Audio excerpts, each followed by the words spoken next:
या ठिकाणी केशव स्मृती प्रतिष्ठान आणि जळगाव जनता बँकेच्या सहकार्याने आपण डॉक्टर अविनाशी आचार्य पुरस्कार घेतो आहोत. काय याच्या मागची भूमिका? मला असं वाटतं की डॉक्टर अविनाश आचार्य जे या केशव स्मृती सेवा समूहाचे संस्थापक होते, जळगाव जनता सहकारी बँकेचे पण संस्थापक होते आणि सेवा क्षेत्रातले एक मोठे मापदंड त्यांनी महाराष्ट्रात प्रस्थापित केले. 2014मध्ये त्यांचं निधन झाल्यानंतर केशव स्मृती सेवा समूहाने असं ठरवलं की महाराष्ट्रात अशा पद्धतीची अत्यंत निस्वार्थ त्यागाची परिसीमा असणारे व्यक्ती आणि संस्था यांच्याही कामाचा आपण कौतुक केलं पाहिजे. ते काम जनतेच्या समोर आणलं पाहिजे आणि तनमन धनपूर्वक या कामाच्या मागे उभं राहिलं पाहिजे. या धारणेतून हा डॉक्टर अविनाशी आचार्य सेवा पुरस्कार सुरू झाला. यंदाचं हे त्याचं 9वं वर्ष आहे. आपली एक निवड समिती वर्षभर वेगवेगळ्या प्रकारच्या प्रकल्पांवर लक्ष ठेवून असते. ती प्रवास करते, त्या ठिकाणी जाते, त्यांच्या सगळ्या प्रकारच्या गोष्टींचा आढावा घेते आणि मग त्यातून एक केशव स्मृती सेवा समूहाची एक शीर्षस्थ समिती आहे. त्या समितीच्यामध्ये यंदा हा पुरस्कार कोणाला द्यायचा ते ठरवण्यात येतं. यंदाचं हे 9वं वर्ष आहे आणि हा पुरस्कार ज्यांना जाहीर झाला त्यातलं पहिली संस्था जी आहे ती डॉक्टर कलबाग यांनी स्थापन केलेली संस्था आहे आणि पाबळ येथील विज्ञानाश्रम या नावाने ही संस्था महाराष्ट्राला सुपरिचित आहे. 1983 साली ही सुरू झालेली संस्था लोकांना स्किल देऊन वेगवेगळ्या प्रकारच्या कौशल्यातून रोजगारीता निर्माण करणं, त्यांच्यातली क्रिएटिव्हिटी जागृत करणं, त्याला आत्मनिर्भर करणं अशा स्वरूपाचं काम हे लोक करत आहेत आणि महाराष्ट्रातली एक अत्यंत लीडिंग अशी संस्था आहे की ज्यांनी शेकडो हजारो तरुणांना त्यांच्या पायावर उभं केलेलं आहे.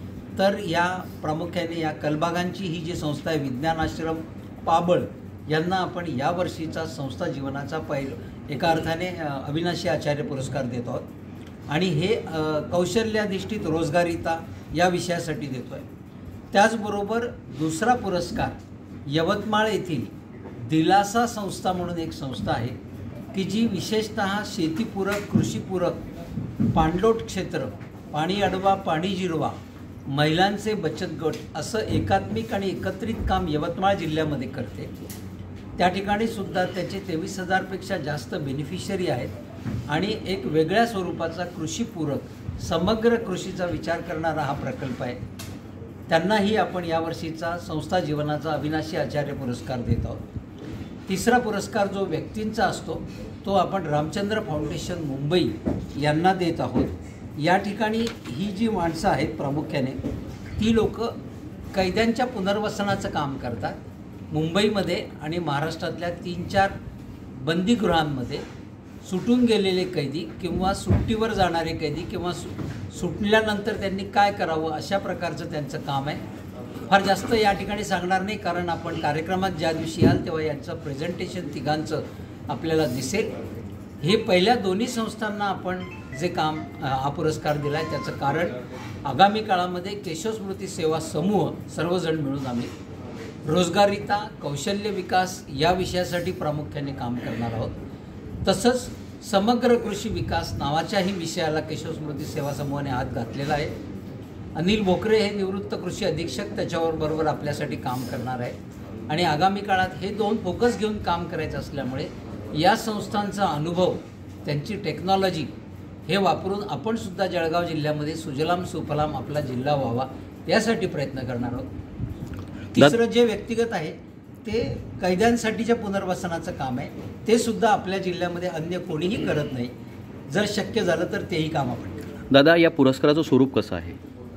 या पुरस्काराचं स्वरूप प्रामुख्याने जनता बँक या विषयासाठी 1 लाख रुपये संस्थाला आणि 50,000 रुपये व्यक्तींना असं आपण पुरस्कार म्हणून द्यायचो. मानचिन्ह, रोख आणि अन्य वेळोवेळी त्यांना लागणारा सपोर्ट असं आपण करतो. यावर्षी ही 1.5 लाखाची रक्कम आपण 3 लाख केलेली आहे आणि केवळ पुरस्कार, रोख, चिन्ह, त्यांना आपले प्रकल्प दाखवणे या व्यतिरिक्त सुद्धा हातात हात घेऊन आपण निरंतर एकमेकाबरोबर काम करत राहतो. असा आपला मागचा 9 वर्षाचा इतिहास. धन्यवाद दादा. गांधी तीर्थ, निसर्गाच्या सानिध्यात महात्मा गांधींच्या जीवनावरील जगातील पहिले मल्टीमीडिया म्युझियम. आजच भेट द्या. गांधी तीर्थ, जैन हिल्स, जळगाव. अधिक माहितीसाठी www.gandhifoundation.net वर व्हिजिट करा.